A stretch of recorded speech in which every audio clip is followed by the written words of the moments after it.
Capítulo 10. A viagem.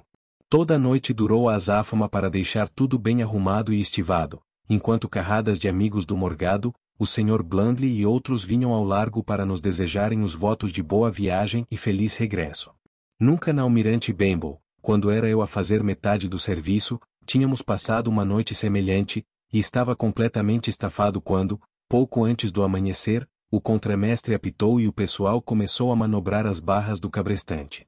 Mas mesmo que o meu cansaço fosse a dobrar, não seria capaz de sair do convés, onde tudo para mim tinha novidade e interesse, as ordens secas, as notas agudas do apito, os homens afadigados nos seus postos, ao clarão das lanternas de bordo. "Anda lá, ó churrasco, dá-nos a deixa", gritou uma vez. "Ah, de antigamente", exclamou outra. "Muito bem, malta", disse o Long John, que observava apoiado a muleta, e logo entoou aquela música e letra que eu conhecia tão bem, 15 homens na Arca do Morto. E toda a equipagem lhe respondeu em coro, "Ai-oh", e uma garrafa de rum. E ao terceiro ou puxaram as barras à frente num impulso coletivo. Até naquele instante de excitação tudo me fez recuar num segundo a velha Almirante Benbow, como se ouvisse a voz estridente do capitão juntar-se ao coro.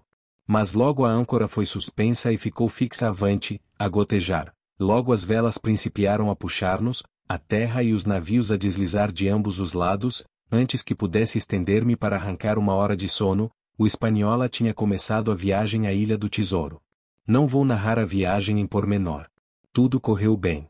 O navio provou ser excelente, a tripulação capaz e o comandante perfeitamente ciente das suas funções.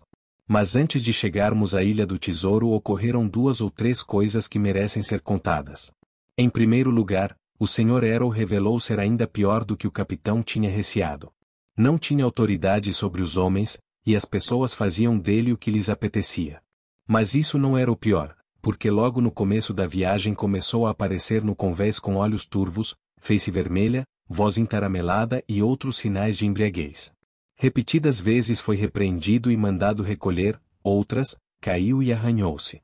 Umas vezes ficava todo o dia estendido no pequeno catre num lado da camarata, outras conseguia estar quase sóbrio por 1 ou 2 dias e fazia o serviço menos mal. Entretanto não fazíamos ideia onde ele arranjava a bebida. Era o mistério do barco. Por muito que o vigiássemos, nada podíamos descobrir. Quando lhe perguntavam cara a cara, se estivesse bêbado só se ria mais, quando estava sóbrio, negava solenemente tomar fosse o que fosse a não ser água. Não era um inútil só como oficial, com a má influência que isso tinha nos homens, como também era bastante claro que daquele modo acabaria de certeza por se matar, de maneira que não foi grande surpresa para ninguém, nem sequer desgosto, quando uma noite escura, com o mar encapelado, desapareceu de vez para não mais ser visto. Foi pela borda fora. Observou o comandante. Bem, senhores, isso poupa o trabalho de o pôr a ferros. Mas assim seguíamos sem um primeiro oficial, e era preciso, evidentemente, promover um dos homens. O candidato mais indicado era o contramestre Job Anderson que, embora conservando o posto anterior, passou a servir de imediato. O Sr. Trelawney, que já tinha experiência do mar, provou a utilidade dos seus conhecimentos, pois também serviu muitas vezes em quartos de vigia com bom tempo. E o timoneiro Israel Rendes era um velho e bem treinado marinheiro, cuidadoso e hábil, em quem se podia confiar para quase todos os problemas. Era um homem de grande confiança do Long John Silver, e mencionar o seu nome leva-me a falar de novo do cozinheiro de bordo, o churrasco, como os outros o tratavam. A bordo trazia a muleta segura por um pedaço de escota ao pescoço, para ter as mãos o mais livres possível. Era digno vê-lo encaixar a ponta da muleta num tabique, apoiado nela, acompanhando todos os movimentos do navio, prosseguir nos seus cozinhados com a segurança de qualquer pessoa em terra. E ainda mais curioso era vê-lo atravessar o convés com mau tempo.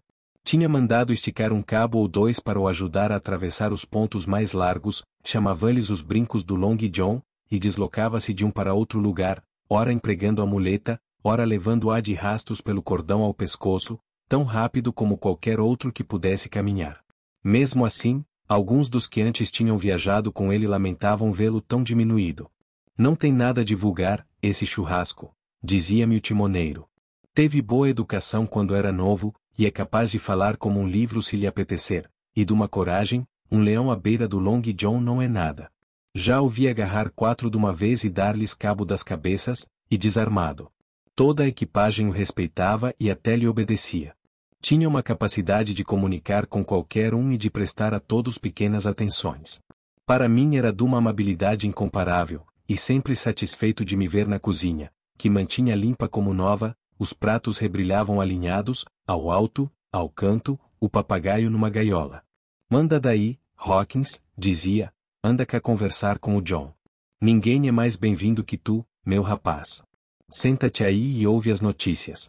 Cá está o Capitão Flint, trata o papagaio por Capitão Flint, nome do pirata célebre, cá está o Capitão Flint a predizer bom sucesso para a viagem. Não estavas, capitão? E o papagaio respondia, com grande rapidez, peças de 8. Peças de 8. Peças de 8. Até dar a impressão que ia perder o fôlego ou até o John cobrir a gaiola com o lenço. Ora, esse passarão, continuava, talvez tenha 200 anos, Hawkins, em geral nunca morrem, e só o diabo em pessoa deve ter visto tanta maldade junta. Este andou a bordo com England, o grande capitão pirata England. Foi a Madagascar, ao Malabar, ao Suriname, a Providência, a Porto Belo.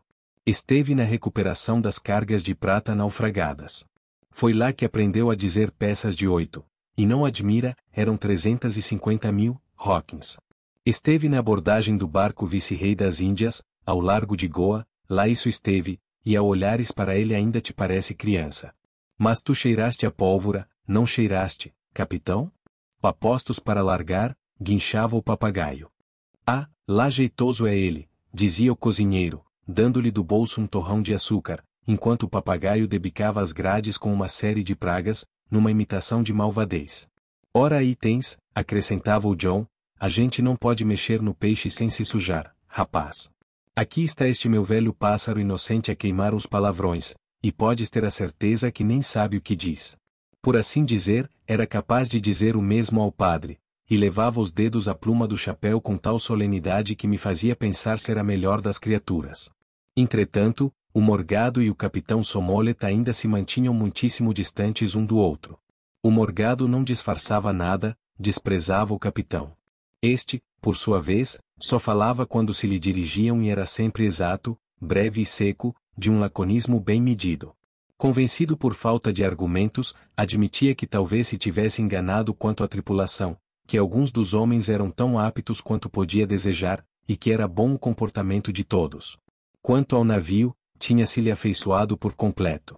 O barco responde ao vento ainda melhor do que um homem pode exigir da própria mulher, senhor. Mas, acrescentava, só tenho a dizer que ainda não estamos de volta e que a viagem não me agrada. Ao ouvir isto, o Morgado virava costas e punha-se a percorrer o convés, de nariz levantado. Mais uma palavra dele, afirmava, e vou rebentar.